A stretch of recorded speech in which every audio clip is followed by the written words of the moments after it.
पालघर जिल्ह्यातील वाडा तालुक्यातील सापरोंडे मांगाठणे ग्रुप ग्रामपंचायतीच्या महिला सरपंचा शोभा सुनील गोवारी यांना 19,000ची लाच घेताना लाचलुचपत प्रतिबंधक विभागानं पकडून अटक केली आहे। या झालेल्या कारवाईमुळे तालुक्यात एकच खळबळ उडाली आहे।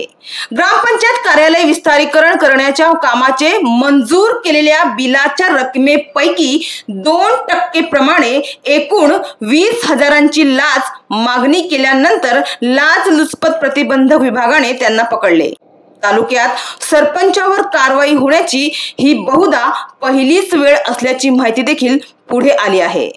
तर यापूर्वी महसूल आणि पोलीस विभागातील लाचखोरीची उदाहरणे वाडा तालुक्यात पाहण्यास मिळत होती, मात्र आता ग्रामपंचायत स्तरावरील लाचखोरीचे हे पहिलेच उदाहरण पाहण्यास मिळालं आहे। वाडा तालुक्यातील सापरोंडे मांगाठणे ही एक प्रतिष्ठेची ग्रामपंचायत समजली जाते। या ग्रामपंचायतीमध्ये तथाकथित जिजाऊ संघटना पुरस्कृत सरपंच शोभा सुनील गोवारी कार्यरत होत्या।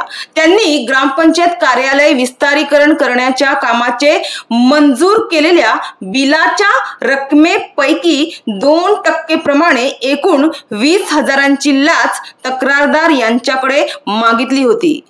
तर तक्रारदार यांनी ठाणे लाचलुचपत प्रतिबंधक विभागाकडे सरपंच यांच्या विरुद्ध तक्रार नोंदविली होती।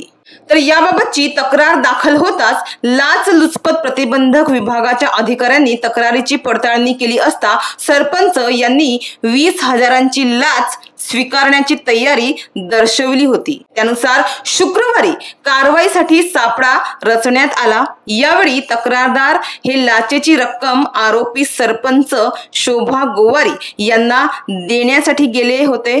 सरपंच शोभा गोवारी यांनी तक्रारदार यांच्याकडून तडजोडी अंती 19,000ची लाचेची मागणी केली आणि त्याच दरम्यान 19,000ची लाचेची रक्कम स्वीकारताना लाचलुचपत प्रतिबंधक विभागाने सरपंच शोभा गोवारी यांना रंगेहात पकडले। तसेच सरपंच शोभा गोवारी यांची अंगझडतीमध्ये 19,000ची लाचेची रोकड त्यांच्याकडून मिळून आली। शोभा गोवारी यांच्या विरोधात वाडा पोलीस ठाण्यात गुन्हा दाखल करून त्यांना अटक केली आहे।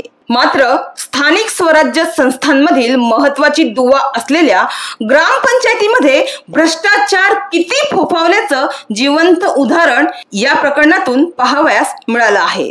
तर ही कारवाई ठाणे लाचलुचपत प्रतिबंधक विभागाचे पोलीस अधीक्षक शिवराज पाटील, अप्पर पोलीस अधीक्षक संजय गोविलकर यांच्या मार्गदर्शनानुसार पोलीस निरीक्षक संतोष अंबिके, महिला पोलीस हवालदार शेख विशे सुरवडे यांच्या पथकाने केली।